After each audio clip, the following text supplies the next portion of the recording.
Hey everyone, me again. So another installment in what's become an unintentional series on obscure firearms that many milsurp enthusiasts may not have heard of. We're looking at an Indonesian model 1954.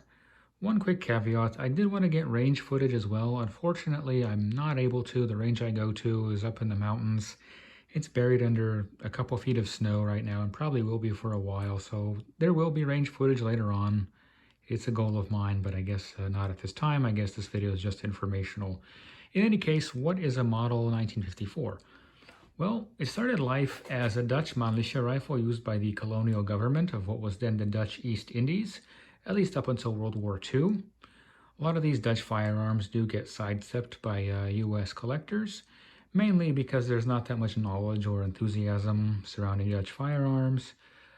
Secondly, probably more importantly actually, is the ammo situation. So originally this would have been chambered for 6.5 by 53 rimmed.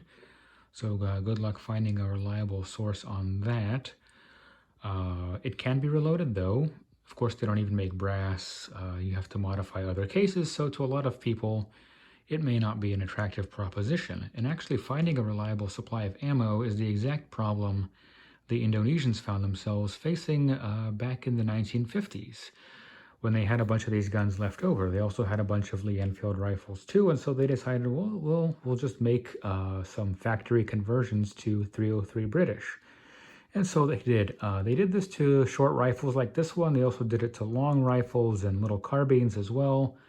I don't have examples of those other models, so I'm not going to get too far into it. We'll just go over some of the features that we find on these short rifles. So mechanically, in terms of the action, these are not at all distinct from the original Dutch Mannlicher, the Geweer 95 pattern rifles. So it's a turn bolt rifle.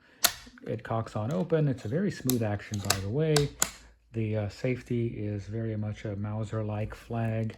If you flip it over all the way to the other side, of course, it locks everything up, including the bolt.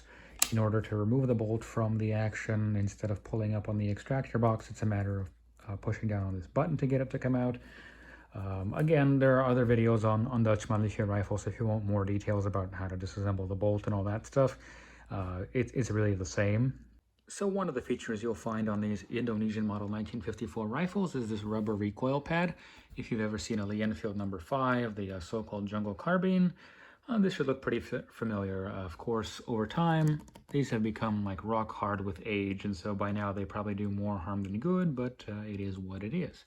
Another distinguishing feature is that there is a 2-position flip sight for the rear sight. So this is fairly unusual for a military bolt action. I wouldn't say it's utterly unique, but fairly uncommon. So that's another feature for these guns as well. Another distinguishing feature for these firearms is this caliber 7.7 marking. So this should not be mistaken for the Japanese 7.7 millimeter round. The Indonesians did have a lot of Japanese rifles left over after World War II, but this actually does refer to 303 British. So you may be wondering, well, that looks like a Mannlicher style magazine, which it absolutely is. It was retained unmodified from the original rifle because all they did was basically rechamber, rebarrel these guns. So the question is, well, do the clips still exist for these? Because, the fact that ammo exists is really only half the battle. And the answer is surprisingly, yes, they absolutely do. So as a fortunate coincidence would have it, the rim and case diameter, at least at the head of the cartridge, is identical, or at least close enough to identical, that the original clips for the 6.5 cartridge, that's what we have here, just work with the 303 British.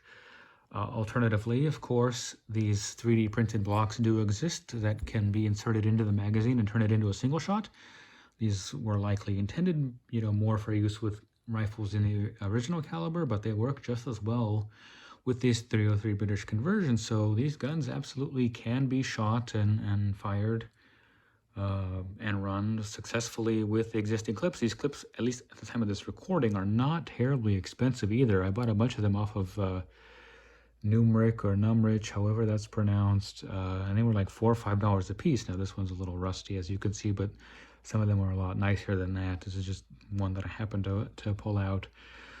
So yeah, that's kind of the gist of what the gun is. Do I recommend that you actually get one? Well, of course, it depends on a number of factors. One, of course, is that what are they asking for it? So You know, these are, even though they're fairly rare, they're not the most desirable guns in the world. And so theoretically, you should pay well less than you would for like a K98.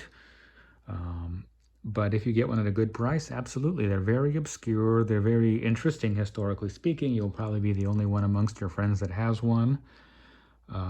So yeah, definitely worth checking out. Now, the one kind of downside, I guess I should add, is that the bulk of these that came into the country, I don't think that applies to this one necessarily, but to a lot of them, came into the US in the 1980s, and they were in fairly sad shape for the most part. So this gun, as you can see, is not in the nicest shape, but it's probably nicer than, 70% of guns in this like Indonesian background out there. So you might have a hard time finding one in good condition, but other than that, really neat gun, definitely worth checking out.